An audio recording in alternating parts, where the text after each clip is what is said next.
दुनिया में करोड़ों लोग सौदा करने के लिए आए हुए हैं, मगर जो असली सौदा है नाम सिमरन का वो नहीं कर रहे और खाली हाथ यहाँ से वापस जा रहे हैं।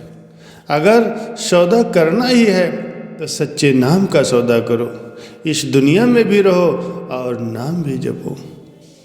एक सेवक ने अपने गुरु से अरदास की, स्वामी जी मैं सत्संग भी सुनता हूँ, सेवा भी करता हूँ, मगर फिर भी मुझे कोई फल नहीं मिलता। सद्गुरु ने बड़े प्यार से पूछा, बेटा तुम्हें क्या चाहिए? सेवक बोला, हुजूर मैं बहुत ही गरीब हूँ। सद्गुरु ने हंसकर पूछा, बेटा तुम्हें कितने पैसों की ज़रूरत है? सेवक ने अर्ज की, सच्चे पातशाह बस इतना बख्श दो कि सिर पर छत हो जाए, समाज में पत हो जाए। और गुरु ने पूछा, और ज़्यादा की भूख तो नहीं है बेटा? सेवक हाथ जोड़ के बोला, नहीं जी बस इतना ही बहुत है। गुरु ने उसे 4 मोमबत्तियाँ दी और कहा कि एक मोमबत्ती जला के पूर्व दिशा में जाओ, जहाँ ये बुझ जाए वहाँ खुदाई करके खूब सारा धन निकाल लेना। अगर कोई इच्छा बाकी रह जाए तो दूसरी मोमबत्ती जला लेना और पश्चिम दिशा में जाना, और चाहिए तो उत्तर दिशा में जाना, लेकिन सावधान दक्षिण दिशा में कभी मत जाना, वरना बहुत भारी मुसीबत में फंस जाओगे। ये सुनकर सेवक बड़ा खुश हुआ, वहाँ से चल पड़ा और मोमबत्ती जहाँ पर बुझी वहाँ खोदा तो सोने का भरा हुआ एक घड़ा मिला। ये देखकर वो बहुत खुश हुआ और सद्गुरु का शुक्राना करने लगा। कुछ दिनों के बाद फिर सोचा कि थोड़ा सा धन और मिल जाए तो फिर घर पर ऐसे रहूँगा और कोई काम नहीं करना पड़ेगा। उसने फिर मोमबत्ती जलाई और पश्चिम की ओर चल पड़ा कि शायद कुछ और धन मिल जाए। तो वहाँ उसने जहाँ पर मोमबत्ती बुझी वहाँ खुदाई की तो वहाँ पर हीरे मोती मिल गए। खुशी बहुत बढ़ गई, लेकिन मन की भूख और बढ़ गई। तीसरी मोमबत्ती जलाई और उत्तर दिशा में गया, वहाँ से भी उसे बेशुमार धन दौलत मिली। वह सोचने लगा कि गुरु ने दक्षिण दिशा में जाने के लिए मना किया था, लेकिन वहाँ भी जाकर देखना चाहिए, शायद वहाँ इनसे भी कोई अनमोल चीज़ मिल जाए। उसने मोमबत्ती जलाई और चल दिया दक्षिण दिशा की ओर। कुछ दूर चला और जैसे ही मोमबत्ती बुझी तो वो जल्दी से खुदाई करने लगा। जमीन की खुदाई की तो वहाँ नीचे एक दरवाज़ा दिखाई दिया। उस दरवाजे को खोला और अंदर चला गया। अंदर एक और दरवाज़ा दिखाई दिया, उसे भी खोला और उसके अंदर चला गया। अंधेरे कमरे में उसने देखा कि एक आदमी चक्की चला रहा है। सेवक ने पूछा, भाई तुम कौन हो? चक्की चलाने वाला बहुत खुश हुआ और बोला, अच्छा आप आ गए। ये कहकर उसने वो चक्की गुरु के सेवक के आगे कर दी। सेवक कुछ समझ नहीं पाया और चक्की चलाने लगा। सेवक ने पूछा, भाई तुम कहाँ जा रहे हो? अपनी चक्की संभालो।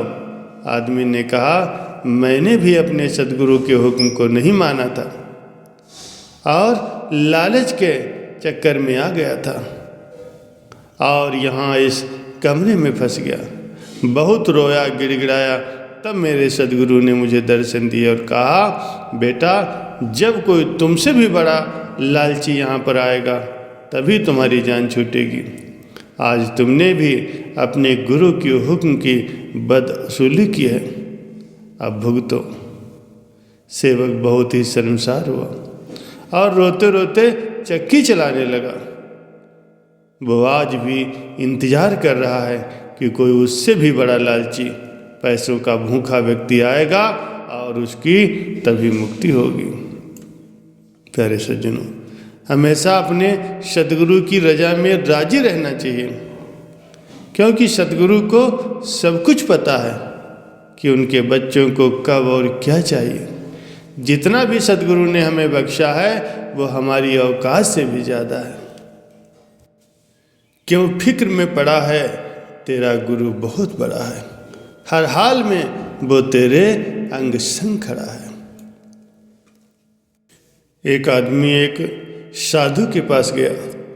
उसने उस साधु से कहा कि क्या आप मुझे बता सकते हैं कि स्वर्ग जाने का मार्ग क्या है। उस साधु ने कहा, स्वर्ग? अपनी शक्ल तो देखो पहले, स्वर्ग जाने के लिए आ गए। वो आदमी था एक प्रसिद्ध सेनापति। सारे मुल्क में उसकी इज्जत और आदर थी। उसकी आवाज़ से ही लोग कांप जाया करते थे। और वो बूढ़ा भी बहुत हो गया था, 90 वर्ष को पार कर गया था। तब भी जब कभी युद्ध का सवाल उठता था तो उसे बुलाया जाता था। उसका इतना आदर था कि वो इतना बूढ़ा हो गया था कि घोड़े पर भी नहीं स्वयं बैठ पाता था। 2 आदमी उसे उठाकर घोड़े पर बिठाते थे। और जब उसे एक दफ़ा घोड़े पर बिठाया जा रहा था, 2 आदमी उसे उठाकर बिठा रहे थे, तो एक नया सैनिक आया। वो उसे देखकर हंसने लगा कि ये भला बूढ़ा आदमी सेनापति का काम क्या करेगा, जिसको बिठाने के लिए 2 आदमी की आवश्यकता होती है। तो उस बूढ़े सेनापति ने उस नए सैनिक को अपने पास बुलाया। इधर आओ, तुमने हंसा क्यों? उसने कहा, सेनापति जी, मैं इसलिए हंस रहा हूँ कि आप इतने बूढ़े होकर के भला सेनापति का क्या काम करोगे, जब आपको बिठाने के लिए इस घोड़े पर 2 आदमियों की जरूरत होती है। तो सेनापति ने कहा कि माना कि मुझे बिठाने के लिए 2 आदमियों की जरूरत होती है, लेकिन घोड़े से 2000 आदमी भी मुझे नीचे नहीं उतार सकते। ऐसा वो सेनापति था। जब वो सेनापति फकीर के पास गया, उस साधु के पास गया, तो उस साधु ने कहा कि अपनी शक्ल देखो, स्वर्ग जाने के लिए बातें करने आ गए। ये सुनकर उस सेनापति को गुस्सा आ गया। उसका हाथ तलवार की मूठ पर चला गया। उसने कहा, क्या खिलवाड़ कर रहे हो? तलवार मेरा क्या बिगाड़ लेगी? तो ये सुनकर सेनापति की तलवार म्यान के बाहर आ गए। वो गुस्से में आग बबूला हो गया।